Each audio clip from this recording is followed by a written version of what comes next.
Eh, Sebentar. Ini ada di lu yang mana sih?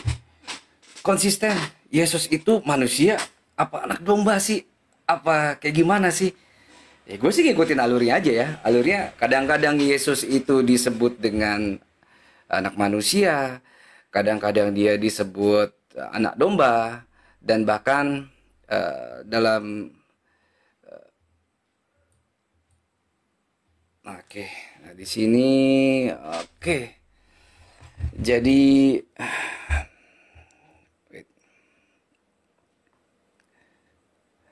di sini katakan apa? Dalam Yohanes 10 nomor 9, akulah pintu. Barang siapa masuk melalui aku, ia akan selamat dan ia akan masuk dan keluar dan menemukan padang rumput. Di sini Yesus dibilang pintu. Nah ini, gue tuh juga nggak tahu ya, saya juga nggak tahu ya. Kenapa Tuhan kalian itu hobi banget dan mempunyai kecenderungan terhadap benda-benda mati gitu. Tadi batu yang hidup. Terus sekarang pintu. Besok-besok itu jalan, kan gitu ya. Terus nanti besok-besok lagi jadi berubah lagi jadi anak domba. Terus bukan saya yang menafsirkan. Ini loh. Ini pernikahan anak domba. Ini pernikahan anak domba. Ini tuh dari mana? Grup BibleStudy.com, bukan blogspot ya. Grup BibleStudy.com. Nah ini bisa dicek. Mengatakan tentang apa? Menjelaskan tentang pernikahan anak anak domba. Gitu. Kadang dia disebut batu penjuru. Ya inilah pernikahan anak domba. Dan ini juga ketika kita lihat juga dalam menikahi tegak terus ya. Wah disuruh tegak terus nih kayaknya nih. Ini akan nyuruh tegak terus. Jadi kenapa tegak terus? Karena dalam Matius 19 nomor 29. Dan setiap orang yang karena namaku meninggalkan rumahnya, saudara laki-laki atau saudara perempuan, bapak atau ibunya, anak-anak atau ladangnya akan menerima kembali 100 kali lipat dan akan memperoleh hidup yang kekal. Wait. Kayaknya ada yang kurang nih.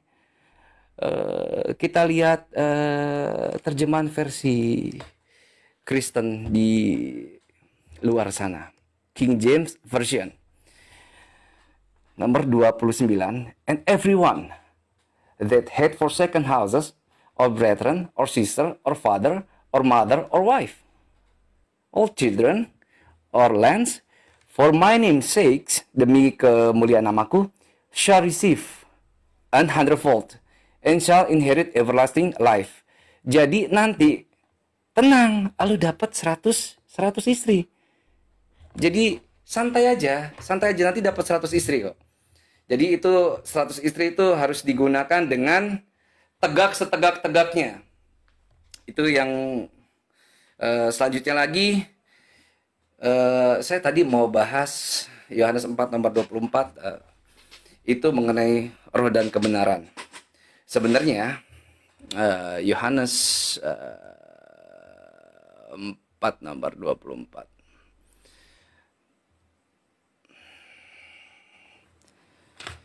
Nah, kita lihat di sini. Ya inilah kalau terjemahan. Di sini katakan apa? Yohanes 4 nomor 24. Ilah itu roh. Dan barang siapa menyembah dia harus menyembahnya dalam roh dan kebenaran. Nah, kita lihat. Di sini dalam Yunani apa? Di sini katakan apa? Pneuma hoteos kaitos proskunentas auton en pneumatikas aletheia tei proskunein. Di sini dikatakan apa? Pneuma hoteos. Kalau menggunakan kata itu dalam Yunani itu, di sini nggak mungkin kata ho. Di sini nggak mungkin kata definite article. Ini mestinya hoti atau ina. Itu kenapa dalam King James Version, God is a spirit. Ini tuh ada italic. Karena apa? Ini sebuah penafsiran. Kalau kita lihat, set. Nah, pneuma, theos, God is-nya, kata is-nya itu tuh tanda kurung. Jadi modal tanda kurung itu bisa jadi langsung roh Tuhannya. Itu. Sekarang kita mau closing statement ya. Iya, ya. Langsung aja, silakan. Jadi alhamdulillah teman-teman, diskusi berjalan dengan Ini baik. langsung aja ya. 5 menit lagi ya. Ya, 5 menit lagi boleh. Oke. Jadi alhamdulillah teman-teman, diskusi sudah kita lakukan dan semoga teman-teman semua juga mendapat pencerahan dan semoga apa yang kita diskusikan ini membawa suatu pemahaman yang baru ya. Dan juga konkret dalam Islam itu Tuhannya Esa. Tuhannya Esa dan juga dia tidak berbilang. Jadi dalam Islam itu la syarikalah. Jadi tidak boleh mensyirikan Allah. Tidak boleh mensyirikan Allah. Kenapa? Karena itu sama saja itu apa ya? Sama aja itu mentigakan Tuhan. Jadi jangan pernah mempoligamikan Tuhan. Tuhan tuh cukup satu. Tuhan cukup satu. Gitu loh. Jangan seperti nanti ada penyembah-penyembah pagan terdahulu itu yang biasa mempartnerkan Tuhannya. Ada Mitra, ada Osiris, dan ada Tuhan-Tuhan pembanding lainnya. Jadi ketika Tuhan yang satu lagi istirahat, nanti dibantu Tuhan yang lain. Katanya Tuhan itu mampu untuk menjadikan segala sesuatu itu dengan maha kuasanya. Akan tetapi Tuhan itu harus mempunyai syarikat. Nah ini yang jadi permasalahan. Dan semoga teman-teman semua, teman-teman Islam juga tercerahkan bahwa mengenai masalah pernikahan itu sudah kita coba jabarin lebih luas lagi tadi, dan juga mengenai sujud, mengenai Ka'bah, mengenai batu hitam, dan satu lagi yang penting bagi teman-teman semua, di dalam Quran itu tidak ada pernah perintah untuk kita tuh mempertuhankan Hajar Aswad, itu gak ada. Tidak ada perintah untuk menuhankan Hajar Aswad. Batu bisa bersaksi gak? Iya, di kitab temannya sebelah juga ada. Di kitab teman sebelah juga ada, batu itu bisa menjadi saksi. Dan juga Allah Azza wa Jalla itu tadi juga sempat disinggung bahwa kasih itu berasal dari surga yang nyata. Allah Subhanahu wa taala itu membuat surga itu bukan untuk dirinya. Bukan untuk dirinya itu bertempat tinggal, tidak. Surga itu diciptakan khusus untuk makhluknya Allah. Sebagai apa? Sebagai reward. Sebagai reward. Jadi di surga kita itu di dalamnya itu banyak kenikmatan. Kalau di surga itu tidak bisa dapat kenikmatan, lalu apa rewardnya? Apa reward yang harus Tuhan kasih itu kepada kita? Setelah kita setia, kita mengikuti Dia, menjauhi larangannya, ngikutin perintahnya, ngikutin semua perkataan melalui perantara nabi-nabinya, tidak mensyirikan Dia. Apa rewardnya? Kalau cuma hanya sekedar memuji-memuji, itu bisa kita lakukan juga di dunia. Seumur hidup loh. Jadi di dalam Islam itu, surga itu khalidina fiha. Maksudnya kekal. Kita tuh di surga itu kekal. Di dunia ini adalah sebagai tempat kita melakukan amal baik. Tempat kita melakukan banyak pahala. Jadi apapun yang kita lakukan di dunia ini, sekecil apapun akan berpengaruh nanti kita ke depannya. Mau jadi seperti apakah kita? Dan ingat, kita itu masuk surga itu karena rahmat Allah. Karena rahmat Allah, karena dengan rahmatnya Allah, kita diberi kesehatan, diberi rezeki. Bisa apa? Bisa beribadah, bisa berbuat baik, bisa belajar, bisa ini dan itu. Karena kasih sayangnya Allah. Bukan karena semata-mata hasil perjuangan pribadi sendiri. Dan juga bukan hasil ya orang yang memberikan atau yang tidak ada yang harus mati di sini. Karena surga itu hadiah dari Allah untuk umat yang nggak perlu ada yang mati di sini. Itu dari saya. Terima kasih. Oke, terima kasih Abang. Ya. Oke, ini saya penutup ya, kesimpulan ya. Oke ya, langsung aja nih, belum dimulai ya. Sebentar. Oke ya, ini kita tadi sudah berdiskusi dan ini sudah sampai kepada tahap terakhir ya. Ini adalah menyimpulkan ya atau konklusi ya. Jadi kalau dikatakan bahwa kok Tuhan itu bisa jadi pintu, Tuhan jadi ini, bahasa Yesus itu tak jadi pintu, jadi batu karang, jadi jalan kebenaran ya. Itulah Tuhan kita, Yesus Kristus. Kalau dengan cara metafora bahasanya, Tuhan itu banyak gelar. Dia adalah Tuhan dan Juru Selamat, dan kita percaya kepada Dia karena Dia mengajarkan berasal dari surga. Ya, apa yang dikatakan Tuhan Yesus tentang pintu, tentang jalan, tentang batu, itu hanyalah benda-benda yang ada di dunia ini. Tetapi kita tidak menyembah batu yang disembah untuk bisa menghapus dosa. Tidak pernah ada orang Kristen yang menyembah batu. Ya. Dan tentang yang namanya reward surga, Tuhan kita itu bukan sales yang nawarin tentang surga-surga itu. Malaikat di surga sampai hari ini dia hidup. Apakah dia pernah mengeluh bahwa surga itu kok tidak ada kawin-mawin? Kita bersatu dengan Allah itu tentang kasih yang luar biasa itu, kok malaikat nggak pernah yang namanya mengeluh bahwa nanti di surga itu ada kawin-mawin? Tidak ada. Sampai hari ini surga itu tetap kudus. Dan malaikat hidup di surga bersama-sama dengan Allah, bersama-sama dengan Yesus. Apakah mereka pernah mengeluh bahwa kok tidak ada yang namanya bidadari montok? Gak pernah ada, teman-teman. Karena kekristenan percaya bahwa kita ini yang ada di dunia ingin supaya hidup seperti malaikat di surga. Hidup dalam kekudusan. Tidak pernah ada lagi kawin-mawin. Yang ada di dunia ini tidak bawa di surga. Tetapi Tuhan mau yang di surga itu yang ada di dunia ini. Karena dia berasal dari surga. Tuhan Yesus selalu mengatakan bahwa sebab aku telah turun dari surga bukan untuk melakukan kehendakku, tetapi untuk melakukan kehendak Dia yang telah mengutus aku. Tuhan Yesus datang untuk mengajarkan tentang kerajaan surga. Karena kita akan hidup di surga. Bagaimana caranya kalau kalian berpikir bahwa yang nanti di dunia ini dibawa ke surga? Tidak pernah ada orang Kristen yang mau seperti itu. Dan jangan sampai ada orang Kristen yang mau seperti itu. Karena kita selalu konsisten, kita berbeda dengan ajaran yang mengajarkan surga bidadari. Dan tidak pernah ada ajaran di dalam kekristenan untuk mengajarkan bahwa nanti di surga itu ada perkawinan. Ya, mohon maaf banget ya, terkait dengan mendapatkan 100, ya, lambang 100 akan mendapatkan 100 bapak, 100 istri.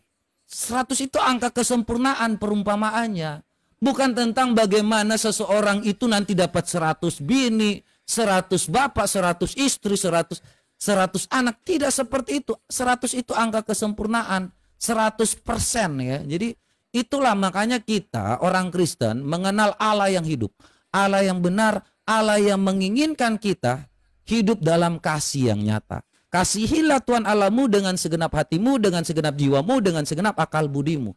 Kita pun mengasihi mereka. Makanya kita menyampaikan kebenaran. Kita tidak mendapatkan keuntungan untuk suatu hal apapun. Kita di sini mengajarkan orang karena Tuhan Yesus bilang, jadikanlah semua bangsa muridku dan baptislah mereka dalam nama Bapa, Putra, dan Roh Kudus. Kita tidak mendapatkan keuntungan. Begitu juga para rasul yang lain mengajarkan tentang kekristenan tidak pernah mendapatkan harta, tahta, ataupun wanita.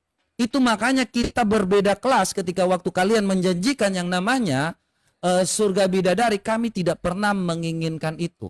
Apa yang kami inginkan hanyalah keselamatan yang kekal. Udah cukup mau hidup seperti malaikat di surga. Oke, mungkin yang lain bosan. Tetapi bagi orang Kristen, kami mengetahui bahwa malaikat itu sampai hari ini hidup bersama dengan Allah dalam kekudusan. Tidak ada yang namanya kawin-mawin. Tidak ada yang namanya kita datang ke surga terus malaikat tanya, lu dari bumi, terus mau ngapain? Mau kawin-kawin? Gak mungkin coy.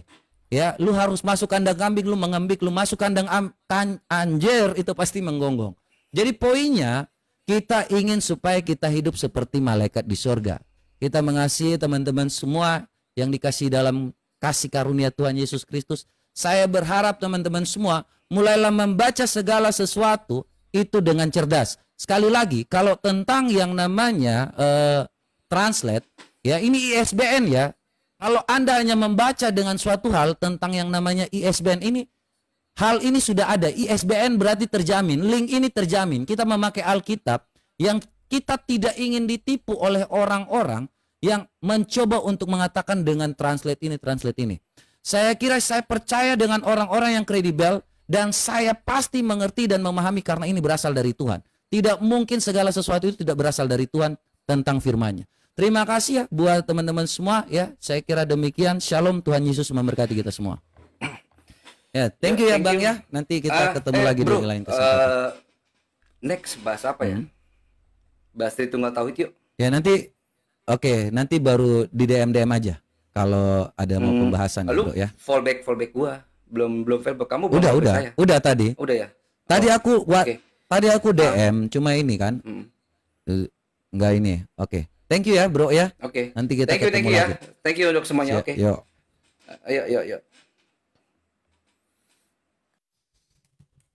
Oke ya, satu lagu dulu buat teman-teman semua ya. Nah, saya dari tadi udah tahan pengen ini. Oke, satu lagu.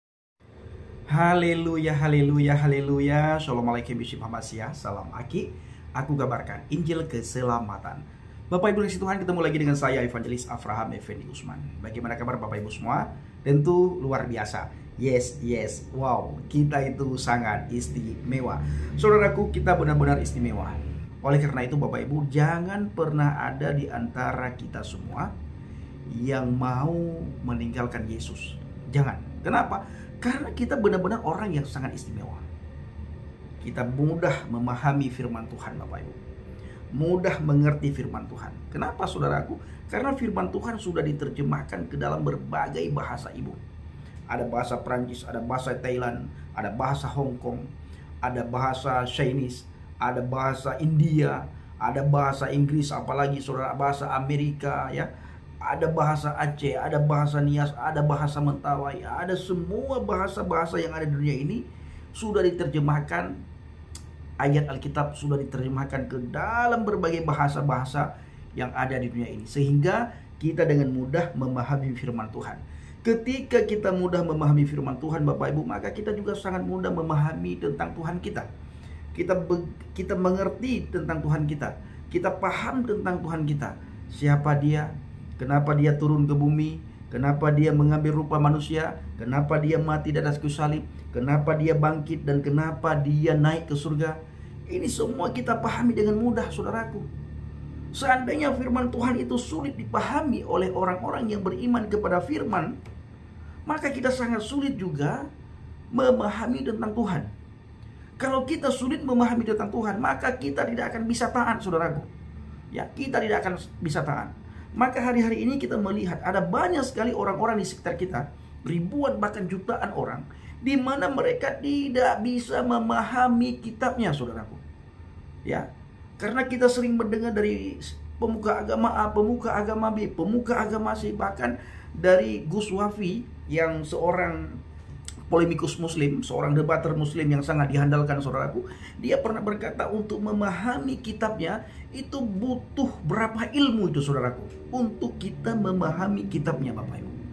Kalau dia sulit, seseorang itu sulit memahami kitabnya, maka seseorang itu sangat sulit memahami tentang Tuhan.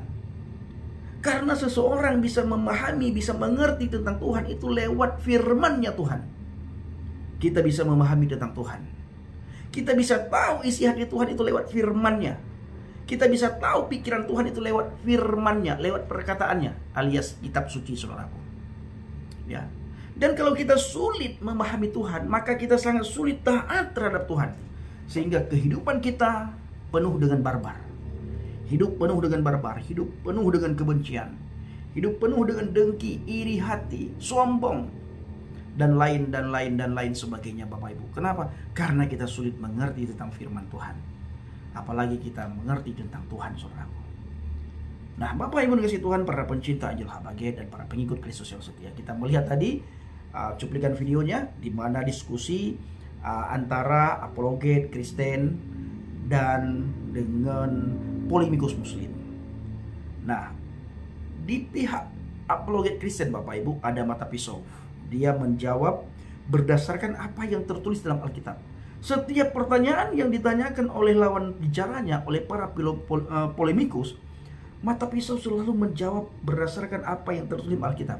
Ada tertulis, dibuka ayatnya Bapak Ibu. Bukan sekedar dia ngomong, bukan sekedar beliau ucapkan, bukan sekedar beliau jawab, tetapi ditunjukkan datanya, ditunjukkan ayatnya, sehingga semua orang bisa paham, semua orang bisa mengerti, semua orang bisa tahu, semua orang bisa melihat, semua orang juga bisa membaca sendiri Bapak Ibu.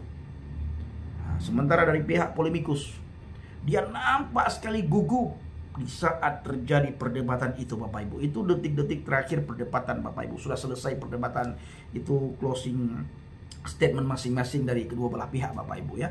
Sementara debatnya itu kita sudah pernah upload beberapa waktu yang lalu. Nah, itulah saudaraku, kita sangat bersyukur dan kita harus bersyukur kepada Tuhan karena kita dengan mudah memahami firman Tuhan, karena sudah diterjemahkan ke dalam berbagai bahasa Ibu. Apalagi ini adalah zaman internet, zaman semua terbuka, dan zaman tidak ada satupun yang bisa ditutup-tutupi. Apabila ada yang mencoba untuk menutupi, maka internet akan membuka terang benderang, akan membuka selebar-lebarnya Bapak Ibu. Dan saya mengajak kita semuanya supaya kita terus membaca firman Tuhan, terus belajar firman Tuhan, terus berdoa supaya kita memahami apa isi daripada firman Tuhan itu. Ketika kita bisa memahami firman Tuhan, maka kita bisa memahami tentang Tuhan. Ketika kita memahami tentang Tuhan, maka kita dengan mudah taat terhadap apa yang tertulis dalam firman Tuhan, saudaraku. Seperti contohnya ya, pergilah beritakanlah Injil. Nah, ini semua orang tahu Bapak Ibu, tetapi sangat sedikit sekali orang yang melakukannya. Nah, saya kadang-kadang merenungkan, apakah orang Kristen membaca ayat ini? Atau orang Kristen ketika ketika sampai di ayat pergilah beritakanlah Injil, banyak orang tidak membaca, melompat ke ayat berikutnya. Saya kadang-kadang berpikir seperti itu Bapak Ibu ya. Tapi saya sangat percaya saudara semua pasti membaca ayat itu. Kita semua merenungkan ayat tersebut dan kita semua menghidupkan ayat itu, sehingga kita semua menjadi penginjil. Kita semua menjadi pelaku firman. Kita semua menjadi saksinya Kristus. Firman Tuhan berkata, kalau Roh Kudus turun atasmu, maka engkau akan menjadi saksiku mulai dari Yudea, Samaria sampai ke ujung bumi, saudaraku. Dan itu pasti tergenapi. Dengan mudah kita bersaksi, dengan mudah kita menyampaikan firman, dengan mudah kita menyampaikan Injil, dengan mudah kita menyampaikan kepada orang-orang siapa itu Yesus Kristus yang hidup, yang mati di atas kayu salib, dan yang naik ke surga Bapak Ibu. Dengan mudah kita bisa menjelaskan, dengan mudah kita bisa memahami, mengerti, bahkan kita menerangkan kepada orang-orang yang butuh penerangan kita, saudaraku. Nah, baik Bapak Ibu kasih Tuhan, mari kita support terus para apologet yang di media sosial dan juga para penginjil di luar media sosial. Sebagaimana saya bersama dengan Bang JDP, Bapak Ibu, kita melakukan penginjilan bukan saja di media sosial tetapi di luar media sosial. Jadi kami ini tim penjemputan bola, saudaraku. Ini dia saudara ya. Dan saudara semuanya adalah orang yang mendoakan, orang yang mensupport, orang yang memberkati pelayanan penginjilan yang kami lakukan. Sebagaimana kami ada di daerah, sebuah daerah Bapak Ibu kita tidak bisa sebutkan ya, karena saya sudah sebutkan beberapa hari sebelumnya, dan tadi pagi juga saya sebutkan saya bersama dengan Bang JDP ada di daerah mana. Nah, saudaraku, kami pisah dengan Bang JDP untuk 2 hari. Besok sore baru kami bertemu lagi, saudaraku ya, karena kami berpisah karena besok hari Minggu kami bagi tugas. Ada yang di sini, ada yang di sana. Nanti baru kami berkumpul lagi, dan selanjutnya kami lakukan penginjilan. Kami kuatkan anak-anak Tuhan dari rumah ke rumah, supaya ke depan tidak ada lagi pemuda-pemudi Kristen yang bisa dimukallafkan. Tidak ada lagi pemuda-pemudi Kristen yang bisa digoyang imannya, yang bisa diajak untuk meninggalkan Yesus. Tidak ada. Ingat pesan saya di awal tadi, kita ini adalah orang-orang yang sangat istimewa. Maka jangan pernah berpikir untuk kita meninggalkan Yesus Kristus. Kita akan sangat rugi. Baik saudaraku, saya mengucapkan terima kasih kepada saudara yang selalu mendukung. Sekali lagi, saya ucapkan terima kasih kepada saudara yang selalu mendukung, selalu mendoakan, selalu mensupport pelayanan yang kita lakukan bersama dengan Bang JDP, dari pulau ke pulau, dari kampung ke kampung, dari satu daerah ke daerah yang lain, Bapak Ibu. Terima kasih saya ucapkan, dan saya juga berdoa kepada Tuhan kiranya semua saudara diberkati Tuhan, dijauhi dari segala mala bahaya, celaka, maut, musibah, sakit, penyakit, maupun dari hal-hal yang tidak Bapak Ibu inginkan, yang tidak kita inginkan. Apapun yang Bapak Ibu lakukan dan kerjakan, kiranya pasti dibuat oleh Tuhan berhasil, sehingga dengan keberhasilan itu nama Bapa kita di surga dipermuliakan. Terima kasih. Assalamualaikum warahmatullahi wabarakatuh. Salam Aki. Aku kabarkan Injil keselamatan. Bapak Yahweh Bishim Adonai Yesus Hamasiah. Wah, Yesus memberkati kita semua. Haleluya. Amin. Salam murtadin. Terima kasih.